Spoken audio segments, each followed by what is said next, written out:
Okay, this is what we're going to do so that we can kind of move things along. We know that the mayor is coming and we know that the congresswoman is coming. So what I'm going to ask is, JoJo, if you can bring the seats out. Are you enjoying yourself so far? Okay.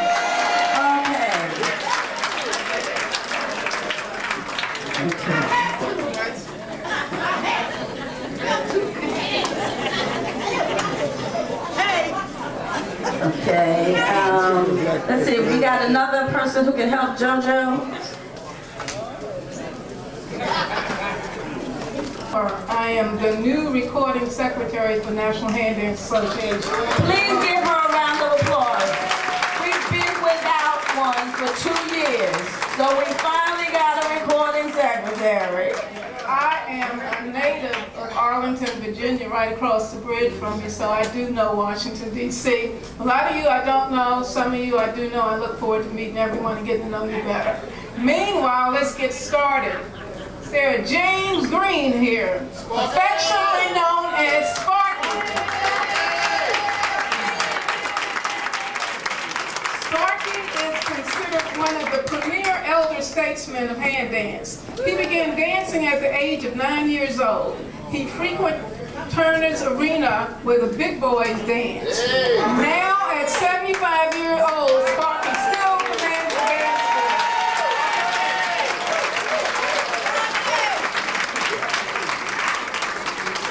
Okay. And now we have Pat Curry. Lil Pat as she's known. Pat has been hand dancing since the age of 4. Her mother taught her to hand dance. Pat danced at WST where she was an entry for the RC Polar Tops every Saturday from 12 to 3 p.m. during the 60s. She has her own unique style of dancing and considers hand dancing one of the most beautiful forms of dancing. Thank you.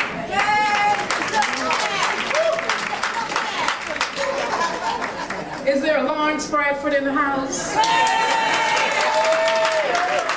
AKA Brad. Brad is the CEO and master instructor of the Smooth and Easy Hand Dance Institute. Washington, D.C. area for 20 years. He is a Washingtonian and a hand dancing since his youth. Brad has been credited for his role-preserving hand dance. Cassandra Newsom, come on down. One of the original founding members of the National Hand Dance Association in 1994, Cassandra Newsom has served NHDA since its inception. Cassandra is currently the immediate past president of the NHDA and is the founder of the If Not for Grace Hand Dance Academy. Let's give Sandra a hand.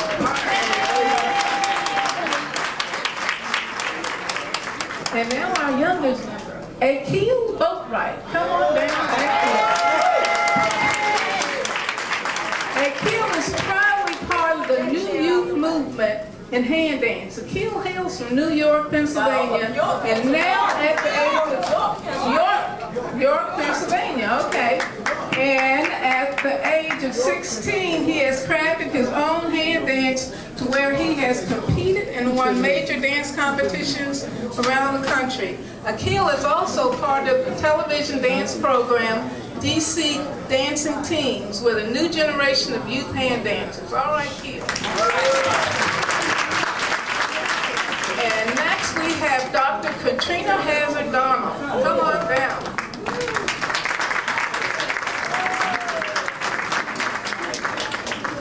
Dr. Hazard-Donald is one of the leading scholars on the history of African American social vernacular dance, a professor of sociology and ethnomusicology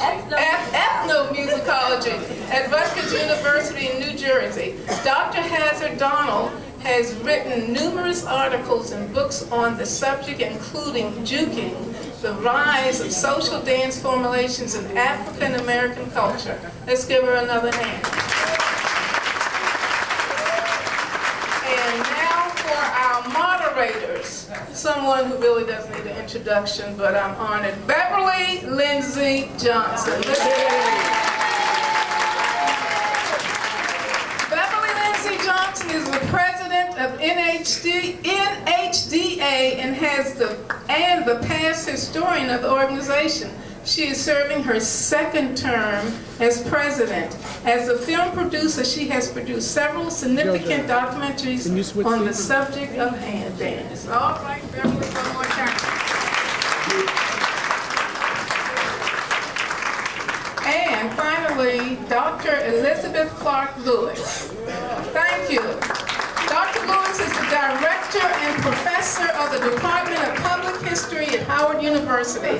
A historian of the United States, Professor Clark Lewis has taught courses on African American women, women in the United States, African American history, and the history of the District of Columbia. Let's give her one last hand.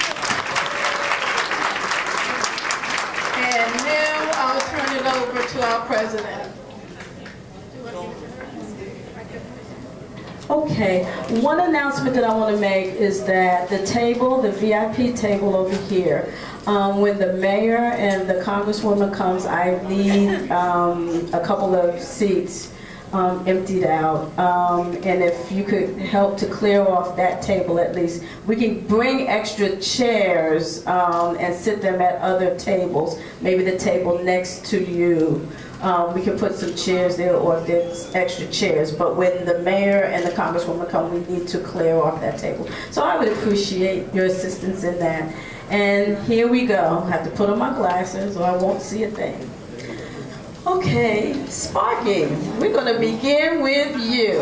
Sparky! Okay, and also let me ask, you got to put the mics up to your mouth, okay? You can't put them here, you can't put them there. Okay. So now I'm going to ask you, what, who taught you how to dance? Well, I had 3 older sisters, and I watched them. And as I watched them, and then I watched the older guys, because I was the oldest boy. I didn't have no older brothers. And then we learned in the street. Basically, I learned my own. And why was dancing so important to you at an early stage in your life? One thing I found about what dancing done for me, dancing helped me to learn how to roller skate, swim, ride my bicycle, and I still do it to the day. I just ordered a new pair of roller skates. Now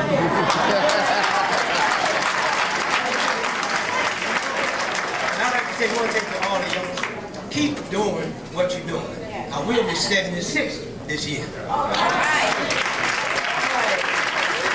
Now, let's go to the Sparky Stomp. How did the Sparky Stomp get started? Well, I was at my best at 17 or 18. We used to go to Casino Ballroom. And I used to wear penny loafers. And that's how I got my name, because the floor was like this. And I used to stomp. But it wasn't just stomp. We stomp. It was in rhythm. And that's how I learned. I just learned it. Let's talk about Turner's Arena for a minute. I want you to go back into your memory, even if you have to close your eyes, and paint us a picture of an evening at Turner's Arena. What were the sights, what were the sounds, the smell, the excitement that made people want to go to Turner's Arena? But I can say this, as you enter Turner Arena, on the right-hand side, there were some of the gays, and so we had the best hand dancers in a circle, and on the on the left-hand side was the cool dudes. They could dance, but they dressed up, it was cool, they wouldn't come in. And then in the back, we had guys that were learning. And one thing about when we came along, we were not competing. If the best dancers had a girl and we had a circle around her, and we brand was standing there, whatever it is, we would let it cut in. We wouldn't try to do nothing like he couldn't get in. We didn't play that. So that was the best thing about it. Everybody enjoyed each other. Now you have a little story about who was on one side of the room and who was on the other side of the room, and you know who were the people that sometimes you didn't mind dancing with. Well, basically with the gays. And I had a ball with them. I go with them. And here's the thing I want to say about when I was coming up. I didn't have no big brothers. They would look out for me. I danced with them, and we were straight. But they wouldn't let nobody bother me. And then when I went to Barry Farm, the guys over there wouldn't let nobody bother me over there. I went to Northwestern dance, and the guys, the big guys, nothing them, they wouldn't let nobody bother me. So it was a close-knit thing wherein I wasn't scared to go to somebody else's territory. Because we didn't play that. We came there to have a good time. And on the right-hand side, we just asked about was all the gangsters, the hustlers, and all them guys. They were cool too, and they learned me how to dress. In the center, we really had a ball. People from Baltimore, Virginia, Maryland, all the dancers. We got together and we let each other dance. And one thing I want to say about the girls too, we wouldn't wear her out as we danced with her. Another girl would come in just like Lil Pat done. Come right in and help the girl out. Dr. Clark Lewis. Hello, before I start, I think it is so important for us to give probably the person who has worked so hard to nationally make sure that hand dance is remembered. Can we give another round of applause, please, for Beverly Lindsay? Some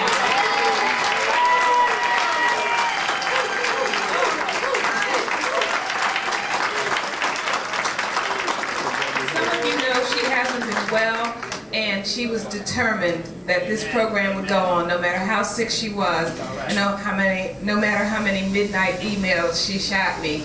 I wondered how sick could she really be, but she works tirelessly, and I just want to say thank you on behalf of everyone who has been so moved and blessed by your work. Thank you. All right. Thank you. I'd like to ask, I want to make sure that when we talk about Lil Pat and the legacy she has left, she doesn't realize it, but she's in many records in Washingtoniana collection where people are talking about dance in oral history, and I'm an oral historian. One of the things I wanted to ask you was, for women, it's not just the dance, but dress was so important. Just as Sparky shared with us, if you could close your eyes and in a very quick way, tell us the kind of dress that was expected for a young woman going to a hand dance, either party or something, as you said, like WST. Well, back in the day, in the early 60s when we first started partying, the ladies wore the original 19. The original. They got some out, but I'm talking about they were 1999. Okay, the original 19. And they had the little clutch bags, they were long straight skirts, the little fishnet stockings, and all the little sweaters and stuff. But believe me, when it came to going to WST, you got comfortable. For those 5 RC Cola tops on Saturday from 12 to 3, we had the best time.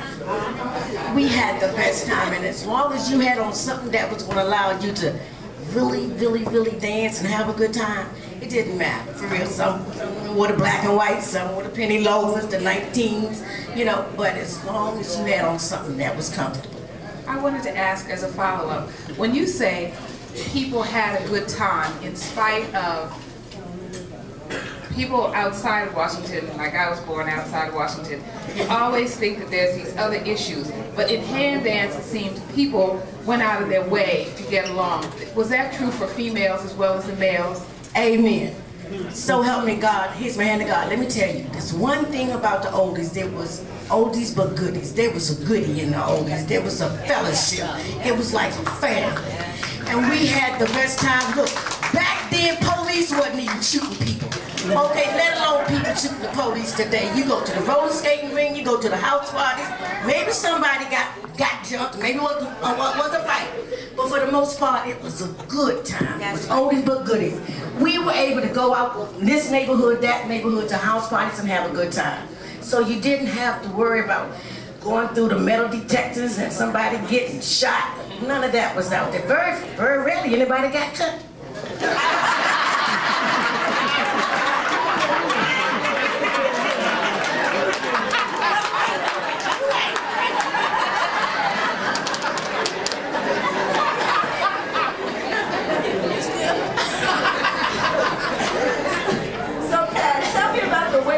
Parties. Oh my God, girl, I got in for 18 cents. Loved it.